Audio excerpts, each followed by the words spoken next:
Now, Wenger says communities of practice are groups of people who share a concern or a passion for something they do, and they learn how to do it better as they interact regularly.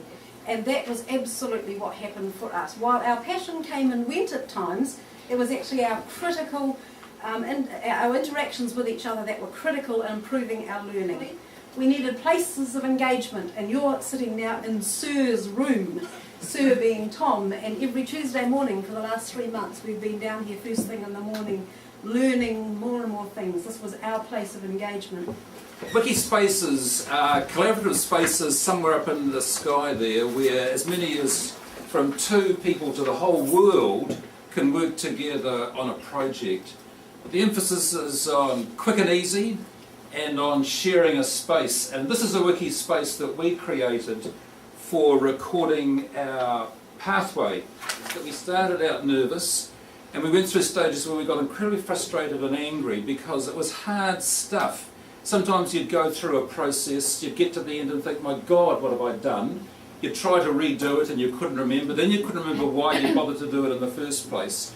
But if you read through this pathway, what you come to see is that there were kinds of dawnings that occurred, and like Linda said, this is kind of the first of the comings out on the other side.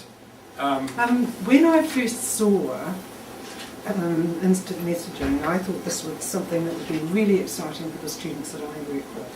Students, they have difficulties communicating, like keeping relationships going, friendships going.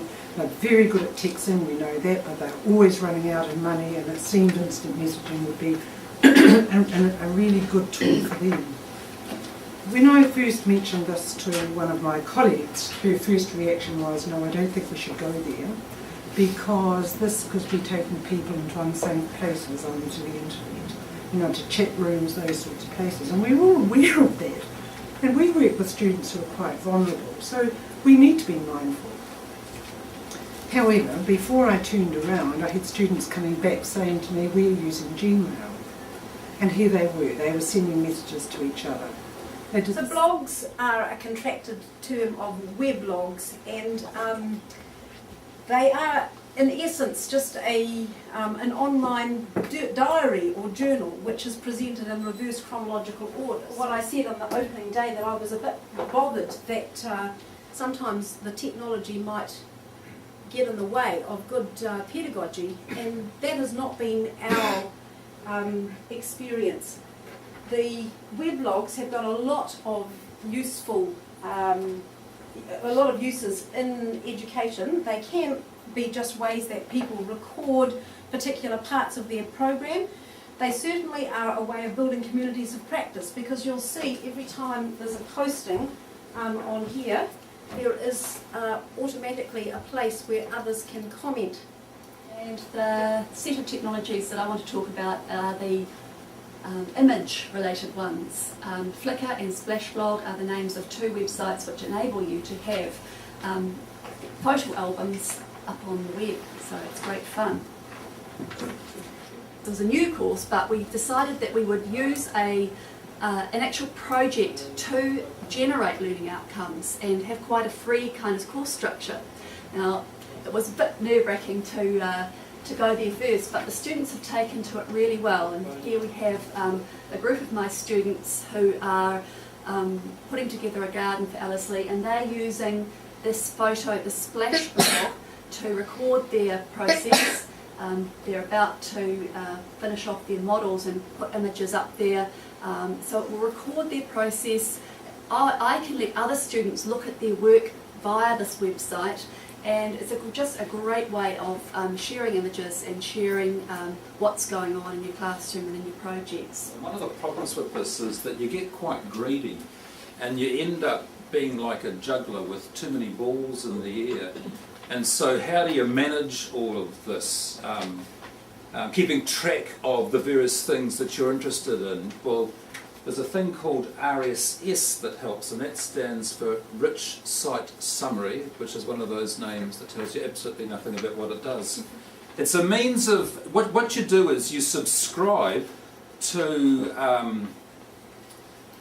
a thing like Newsgator, and I'll just put my name in here.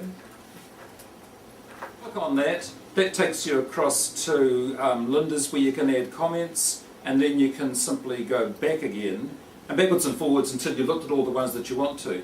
Now what you can also see is that I've got there, I subscribe to the BBC News World Edition, so that's a way for me to keep check of the things that are going on in the world. I just want to go to the BBC World News homepage, because what you can see here on the homepage, down here, I'll move it down a bit for those of you at the back. Oops. Oh, see this little orange thing here? There?